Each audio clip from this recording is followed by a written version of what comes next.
priesthood is still around, then we still ought to be circumcised. And everything else that come under that priesthood is under the order of Christ, right? Right. So as long as Christ is our high priest, and as long as Christ ever liveth, we have a high priest who don't die, who priesthood don't change. So any sacrifice, any intercession need to be made before the Father, that's all covered, ain't it? Yes, sir. So I just went there because that statement was thrown in the lesson. Didn't really have too much to do with it, but it was just like a, oh, and by the way. So, okay. But let's get into this last days thing. Let's go to Matthew chapter 24. Matthew chapter 24, we're going to start reading at verse 1. Now, we got lessons on Matthew 24 not being completely fulfilled. And this same teacher, if you will, has a lesson called Matthew 24 is completely fulfilled. Well, I would adjure you out there in the YouTube world, even those of you in the class here who be online and y'all look at the lessons and y'all be searching for stuff, go and look at the teaching. See, I want y'all to understand it's out there. Don't be caught off guard. If there's truth there and you see it as the truth, then it's on you to judge. So I want you to understand. Go to Absolute Bible Truth and look at the teaching and judge for yourself. Is it in congruence with the scripture? That's all. It's not for me to tell you what to believe and what not to believe. All we're going to do right now in love and in meekness, because my whole goal here is to simply uplift the truth of God, the absolute truth of God. And so we're going to go into the scripture, and a few of these scriptures will be some of the ones that you will hear in that lesson if you go look at it. Now, Matthew 24, brother, when you're there, start reading verse 1. And Jesus went out and departed from the temple, and his disciples came to him for to show him the buildings of the temple. Now, Jesus left out the temple. Read the whole chapter before, and you'll see the conversation that happened with the Pharisees and Sadducees and them. And then Jesus leaves the temple, and here come the disciples behind him to show him, you know, they admire like, this is a beautiful place. Continue.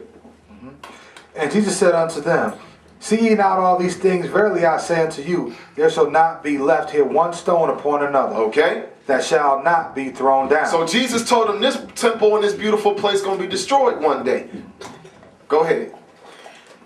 And as he sat upon the Mount of Olives, the disciples came unto him privately, saying, tell us when shall these things be?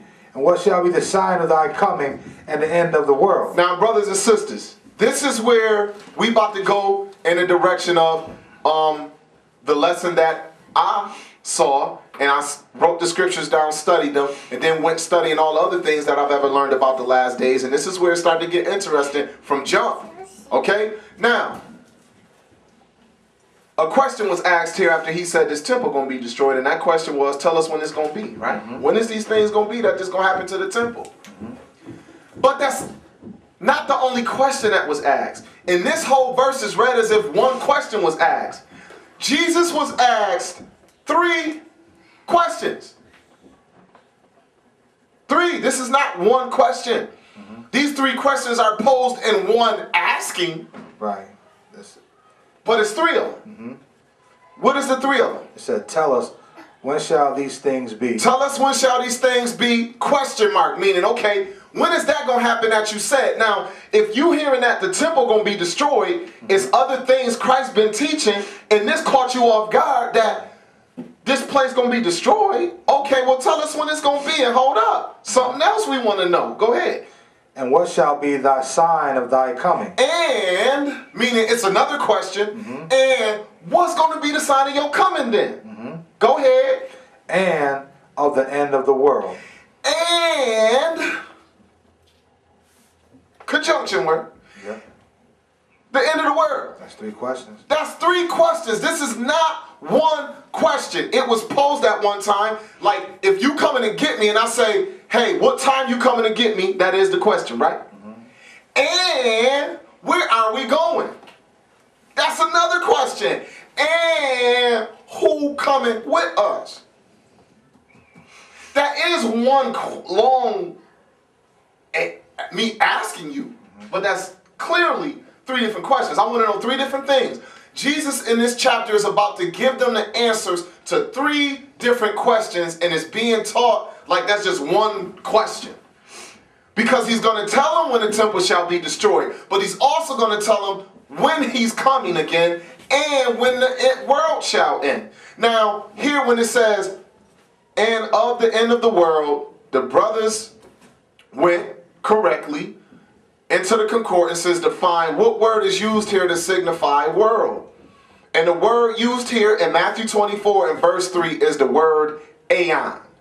The Greek word aeon. Brother, if you would, I want you to read for me aeon here.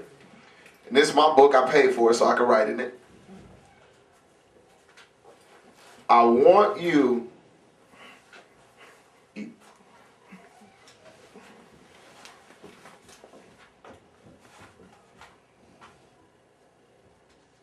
go ahead and read the Greek word, number 165 in my concordance here, the Greek concordance. The word aeon is what's used here. So go ahead and read that, please. An age. An age. Now, this is it. It's being said, yo, see, the word world just simply mean age. But that's not all it means. That age is the beginning of what this word means. Now, look at the context that you can use age in. Go ahead. By extension, perpetuity. By extension, perpetuity. Perpetuity. Do you know what perpetuity is? Never ending. As in perpetual. As in perpetual. So yeah, age, you could simply be saying just a certain period of time. But by extension, you can be implicating perpetuity. Go ahead. Also past. By implication, the world. So past, meaning the world, meaning anything behind you, you could call another age because you never lived in it. You only live in your present, right?